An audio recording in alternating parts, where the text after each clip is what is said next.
IL Café. We have you covered. A podcast on how technology drives innovation in the insurance industry. Good to have you join us on episode 2 of IL Café. I'm your host, Sheetal, and the topic of conversation today is ESG and its impact on the insurance industry. Our guest on the podcast is Gopal Balachandran, Chief Financial Officer and Chief Risk Officer at ICICI Lombard. He's also a pioneer of excellence in financial reporting and corporate governance for India Inc. Now, let me tell you a little bit more about Gopal. He's been associated with ICICI Lombard for nearly 2 decades and wears several hats. He heads finance and accounts, investor relations, risk management, mid and back office investments, as well as internal control and loss minimization functions. He was also instrumental in ICICI Lombard becoming the first Indian non-life insurance company to be listed.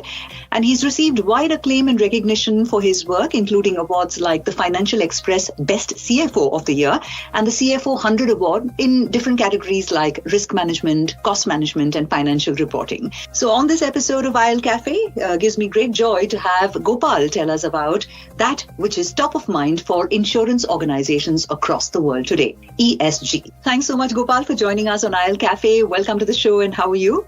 Pretty good, Sheetal. Thank you. Thanks for that kind introduction. I don't kind of deserve so much of it, but thank you so much for that. Well, Gopal, I'm certain every bit of that is deserved, and thank you for joining us one more time. Now, to get started, right, ESG efforts have certainly become a significant differentiator for responsible enterprises. And ICICI Lombard, clearly a marquee brand in India, the second largest general insurance company in India for FY 2022, and also a pioneer of sorts, has also demonstrated leadership in the adoption of ESG as part of its growth strategy. So I'd love to hear from you on that, Gopal, the company's sustainability goals, some of the focus areas, and some of the efforts that have been undertaken in this regard. That's a great start, Sheetal. So I think when you look at it, you started off by saying that we are the first non-life insurance company to be listed on the stock exchanges in India. Right. Given the fact that we are a responsible institution, and therefore, clearly, ESG is something that we kind of largely imbibe as an organization. As a part of running the institutions, not just for 1 or 2 years, but over several decades.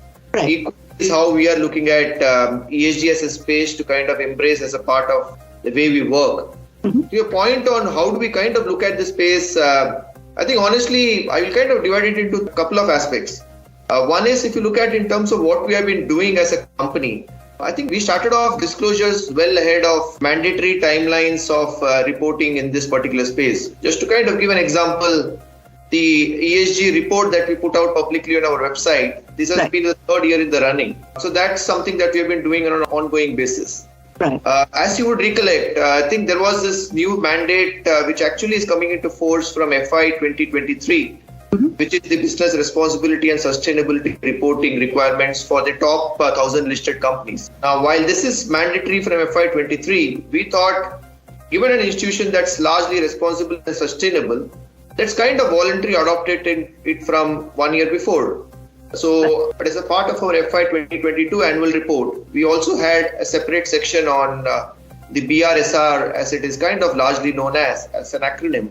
We wanted to kind of start ahead of time. So that's something that we have been pioneering in, kind of taking initiatives well ahead of deadlines that are stipulated for companies to kind of comply with. If I were to kind of just move forward, while I said that we have been doing the disclosures on a voluntary basis, but honestly, I think the large part of it is primarily because we have been kind of able to engage significantly with multiple stakeholders. And when we say stakeholders, it spans across customers, regulators, our shareholders, reinsurers, our own employees, government. I think all of them have been a part of our journey in kind of getting appropriate feedback mechanisms so that we can kind of improve our disclosures better. So there has been extensive engagement with stakeholders that we have been doing as a company. Now, while we've been doing that, I think obviously the tone is always set from the top. The board is very, very actively involved. We always had a corporate social responsibility committee. But in order to kind of embrace it with a flavor of sustainability, we also kind of renamed it as CSR and Sustainability Committee. So that kind of gives a flavor from the top. The boards are actively involved in the design and the framework of the ESG that we want to kind of run as an institution. So clearly there is board oversight. That's the third thing that we have been kind of focusing on.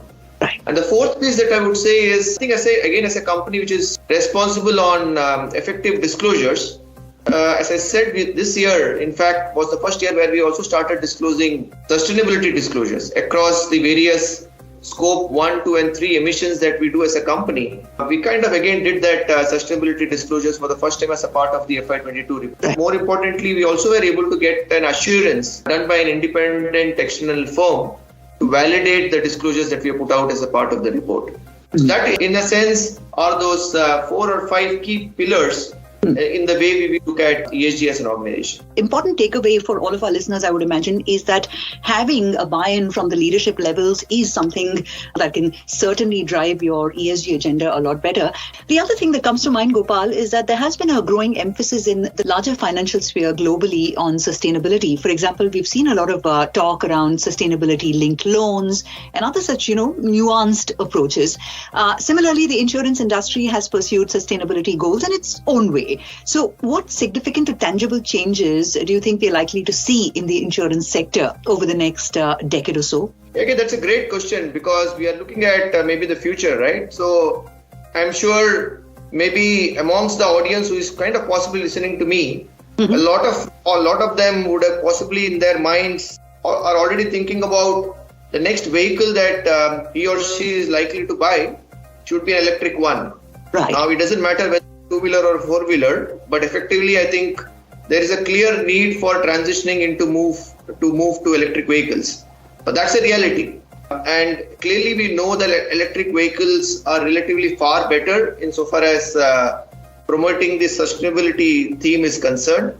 And in that regard, I think from an ICICI Lombard standpoint, we have been pioneers in providing insurance solutions for this transition to electric vehicles mobility.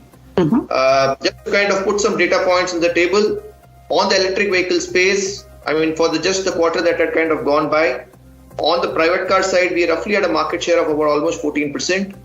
And on the two-wheeler space, which we think will kind of largely transition faster into adoption of EV, there we have a substantial market share of almost 65%.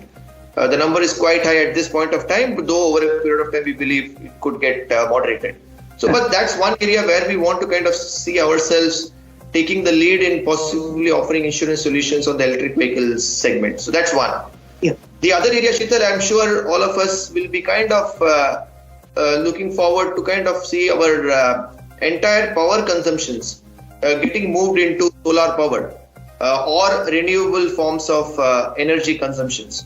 There again, I think we have been pioneers in that space of being able to offer insurance solutions to some of these capabilities. And that's again a segment that has done very well for us. So as a company, as a responsible institution, we would want to see how we can partner some of these corporates or institutions to be able to transition into some of the sustainability themes that they would be kind of working towards. Right. So that's one area which I would say in terms of how one can look forward. The second, what we have seen in the last couple of years, particularly during the COVID environment, all of us clearly learned how to work digital. That obviously means across the spectrum of your operations, you could see increased adoption of digital/technology.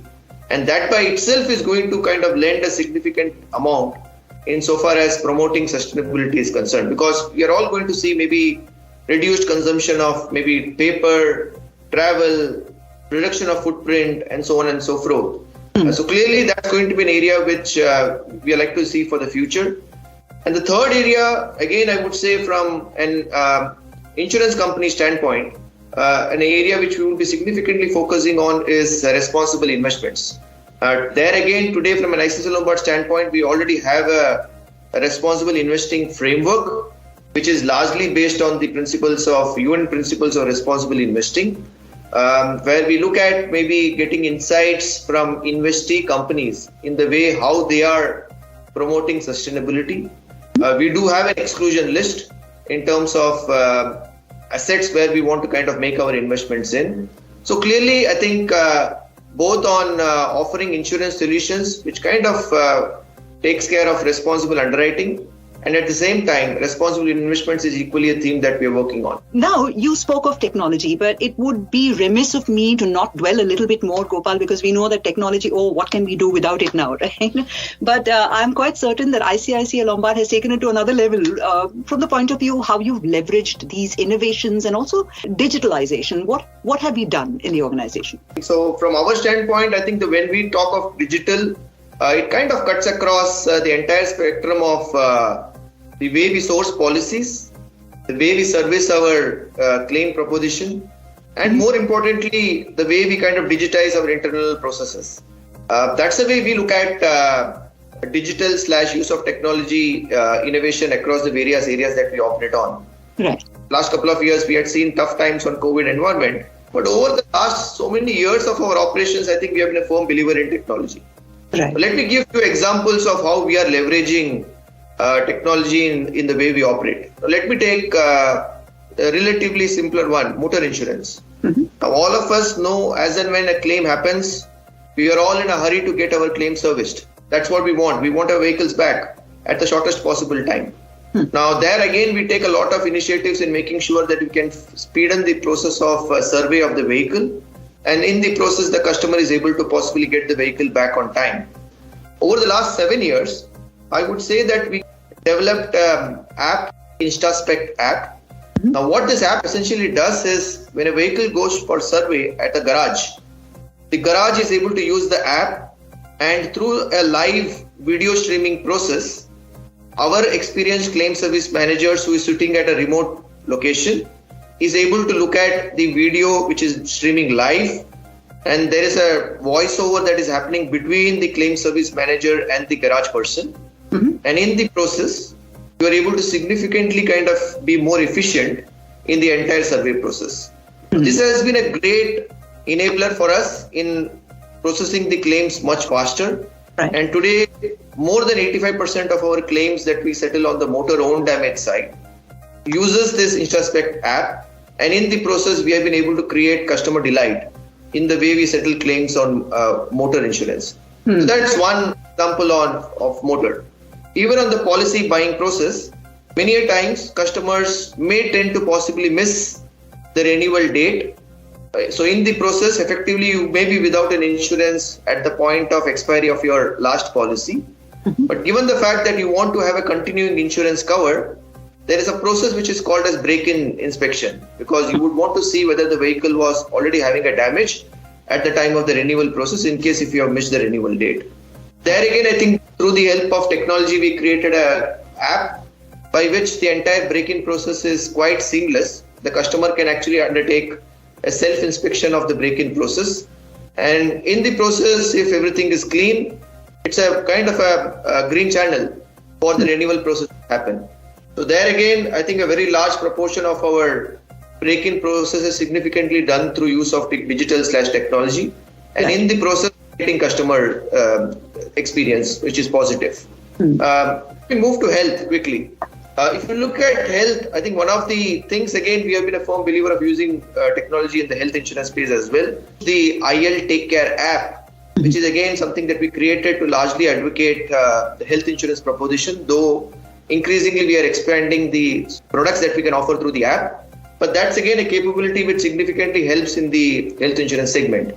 One other example, if you're going to talk about on the uses of technology in the health side, is a typical pain point for a customer at the time of seeking a cashless authorization at the hospitals is always something that we generally get to hear about. Most of us would have faced that for unfortunate reasons in case if any of us have to get admitted at the hospitals. So there again, the use of technology, we significantly streamlined the entire cashless authorization process, which used to run into maybe a few hours, which obviously is a painful process for the customer. Today, with the help of AI, ML mechanisms, what used to take, as I said, more than 3-4 hours, the cashless authorization for a select set of procedures is down to less than 90 seconds. Again, I think a clear innovation that we were able to do on the technology side. The last time, Girish Nayak was here and he was telling about the cool ways in which technology is leveraged to offer value or deliver impact to all stakeholders and primarily, of course, customers in his particular case. And he spoke about CalScan and I was like, whoa, that samosa that I'm about to eat, you're going to tell me exactly how many calories it has. And now you're telling me about things like InstaSpec. It's all fascinating how, technology is helping us achieve this very, very important, objective for ICICI Lombard.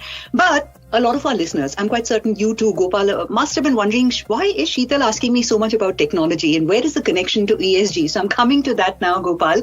We need to dwell a little bit more because here is a country where you are certainly seeing people getting more and more comfortable in using tech in financial transactions and also in their investment options. Is this an accurate assessment according to you? Or would you say that this adoption that we talk about by consumers is still too nascent to actually contribute to the industry's sustainability efforts? In a sense, I'm asking you to connect the dots between your ESG efforts and technology adoption. When COVID happened, I think we all had to suddenly change the way we had to operate. We have been so used to operating in a physical world, we had to significantly transform ourselves into a digital world. And believe me, some of these capabilities were already available with us. It's just that we did not want to kind of possibly explore and make the best use of it. Today, the way most of the organizations would like to operate on is an hybrid environment. It should be a combination of both physical plus digital. Customers again have kind of learned, because they are used to availing different forms of services. Insurance is definitely one of them, and they have also kind of migrated themselves from doing it completely in a physical world into, I would say, more a hybrid environment of operating. So yes, your point is absolutely right. I think the customer preferences are clearly moving towards use of technology, use of digital as a way to operate.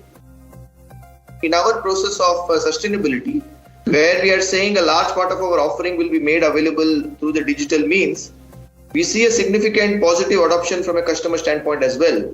That's where when I look at it on the policy side, for example, we issue roughly close to 29 million policies on an annual basis. Of that, 97-98% of those policies do not even enter our office. So there is a capability created in the hands of the customer who is able to do the requirements on their own, or my intermediary or distributor is able to get it done through the customer again in a digital form. So clearly, I think customers are embracing digital/technology far, far better. And in the process, as you rightly mentioned, it has been a key enabler or contributor to the sustainability initiatives that any which ways we are focusing as an organization. Gopal, I was just thinking about it a few years ago, when there was talk of driving digital transformation across sectors and organizations. A lot of leaders spoke of how this is a function of culture. You need to have the right organizational culture to drive DT. And I think the same is probably true of ESG as well. One of the major hurdles that organizations will have to overcome is a lack of knowledge and skills in their best practices. So how does ICICI Lombard plan to train and equip its workforce to understand these important issues like sustainable finance, social and environmental risk management, and also the pivot towards sustainability as a differential element in customer value? How are we approaching this? Now, as an organization on the social responsibility side, that's an area where our employees actually volunteer for some of these initiatives. The one is, you obviously as an institution need to build a culture to embrace either social responsibility or ESG as a part of the way we operate. A lot of our employees have been kind of volunteering for some of these social initiatives that we have been running, and they say that we will take the lead in shaping up some of the agenda for the organization. So clearly there is already a cultural mindset in the employees to make sure that they embrace social responsibility. On the ESG front, again, we have taken employees taking the lead. On the E part of the framework, I think a lot of our employees have clearly demonstrated areas where we as an organization can kind of look forward for some of those elements to be kind of implemented. They've done it at their homes. They've done it through some of the social work that some of them may be carrying out. And clearly they are giving us ideas to ICICI Lombard by which we can embrace some of these elements as a way we want to kind of promote sustainability. So that's clearly volunteering is one thing that's kind of already working as a culture for the institution. The second is capability building sessions that we undertake across spectrum of the organization. And more importantly, I think we always keep pushing our people to say that why don't we look at something each one of us can take the lead insofar as sustainability is concerned. So that's how we kind of largely promote through volunteering initiatives, and a lot of capability building / cultural sessions is what we kind of embrace as an organization. So perfect coming together of employee aspirations and organizational objectives. Want us to dwell a little bit more on that S aspect of our ESG goals, diversity, equity and inclusion, Gopal. And the start of the year, I recall a lot of consulting organizations talking about how DE&I will remain in sharp focus for organizations. And the DE&I ethos in most organizations is something that contributes to innovation, productivity and also profitability. So the business imperative has been long established. Would be great for us to know what ICICI Lombard's policy is regarding these important aspects of ESG, inclusivity, equity and diversity. No, so again, that's a great question, Sheetal, and that's something that's again the need of the hour and as a largely spoken topic. Mm-hmm. And from an ICICI Lombard standpoint, we're equally committed on the DEI initiative. In that regard, there is already a cross-functional committee that we have created in the organization, which is primarily responsible for designing, planning, driving and monitoring the implementation of the DEI interventions. The tone is set from the top. Internally, on the gender equity, we already have taken goals to achieve over the next, let's say, 3 years across the various verticals, across the various divisions in the organization. Each one of them is championing this agenda of bringing about gender equity in the organization. So that's one form of diversity, equity and inclusion.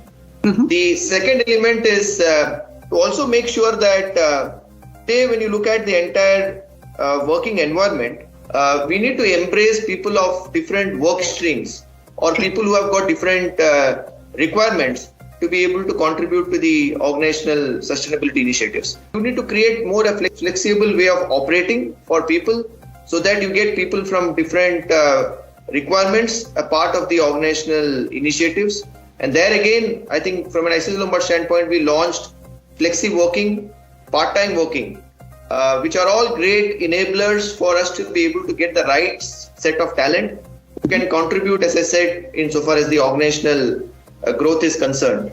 Even insofar as employee initiatives are concerned, we do carry out a lot of annual checkups, counseling programs, yoga sessions. So all in all, the whole objective is to make sure that DEI is pretty much a part and parcel of the organization.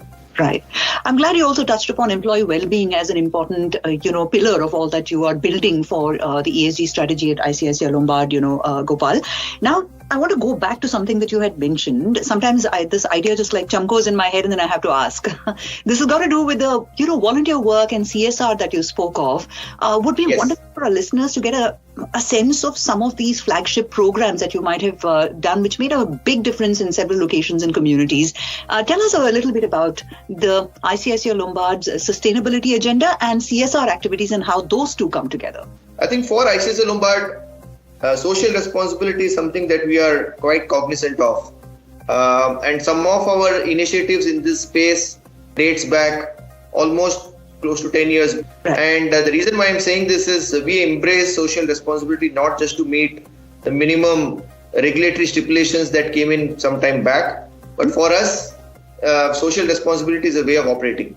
Right to safety. Right. Problem for us in India today is unfortunately a lot of people succumb to accidental deaths, and the primary reason for some of this is for whatever reason helmets are not being worn. So that's an area where we wanted to kind of step in, and there have been specifically designed helmets that has been crafted for use. Again, these helmets are being offered not only to the parent or the person who is kind of driving the vehicle. Sometimes you will also have the child sitting at the back. So we realized that, or maybe there was also a demand from some of the parents to say that why don't you also offer a helmet for the child as well. So these are specifically designed and crafted helmets that has been created in order to make sure that the country becomes a much better place to ride vehicles, and the extent of damage or the extent of unfortunate deaths could kind of be significantly minimized. So that's one of the flagship programs that we have been running as an organization. Since the time we have been doing this, it's almost close to 4,25,000 lives is what we have impacted as a result of the Right to Safety initiative. If you were to move away from, let's say, vehicle to carrying hands, a lot of employees of the organization, almost more than 50% of them, actually volunteer to work on this initiative. The whole objective is to kind of make sure that children are given a better place to read. We do a lot of free eye checkups so that the problem statements gets detected ahead of time. And in case for some reason, if any of the children needs spectacles, we also make those spectacles available as well. We have impacted more than 3,75,000 lives as a part of this pioneering effort that we have been doing over the last several years. Right. The third area, which also contributes significantly to sustainability as well, is safe drinking water. We call it Niranjali. Again, we work with schools. The whole objective is to make sure that children get safe drinking water. And we kind of install water purifiers at the schools, including taking care of the maintenance of those purifiers. So that's again an initiative which is very close to us from a social responsibility standpoint. Absolutely. As they say, miles to go, but then kudos most certainly, Gopal, to you and the teams involved in all of these projects for actually making such a difference in such diverse and yet, relevant areas to ICICI Lombard in the area of CSR. Superb to hear of this. And on a final note, Gopal, one of ICICI Lombard's mottos, if I may add, is fulfill promises responsibly and sustainably. How do you see ICICI Lombard playing a leadership role in the insurance sector's push towards achieving their ESG goals? So that's a difficult one, right? Because it's always tough to kind of figure out how we stay ahead of the curve in shaping some of the elements of future. We have generally taken the lead in some of these areas. For us, the first and the foremost thing that we will obviously stand committed is the country objective. And there we know clearly, I think as a country, they have already committed to become net zero by 2070. So obviously we will play a very, very vital role in being able to contribute to that particular element which will help the country to kind of commit itself. The second, embracing digital, embracing technology contributes a lot in the way we kind of promote a sustainable way of operating. And therefore, even when I said 97% of my policies are sourced digitally, there is still that 3% that's left out. And can I keep looking at area by area in figuring out how some of those elements can be kind of brought down? Third, can we step back and start contributing to the corporates in figuring out how we can minimize risk itself in the first place? For example, a fire incident. Fire incident happening for a particular corporate also results in challenges from a sustainability standpoint, or let's say from a pollution risk standpoint. Right. If you are able to meaningfully contribute or minimize some of the risk incidences, then in effect you are kind of promoting or contributing to the sustainability objectives. That's where we kind of worked on what we call as value-added services initiative over the last 8 years. And area by area, we have been looking at what typically causes a loss or what typically is a risk that an institution or a corporate could be facing. And in case if you are able to mitigate some of those losses, the possibility of a claim gets minimized, which actually kind of is environment positive. Is the way we look at it.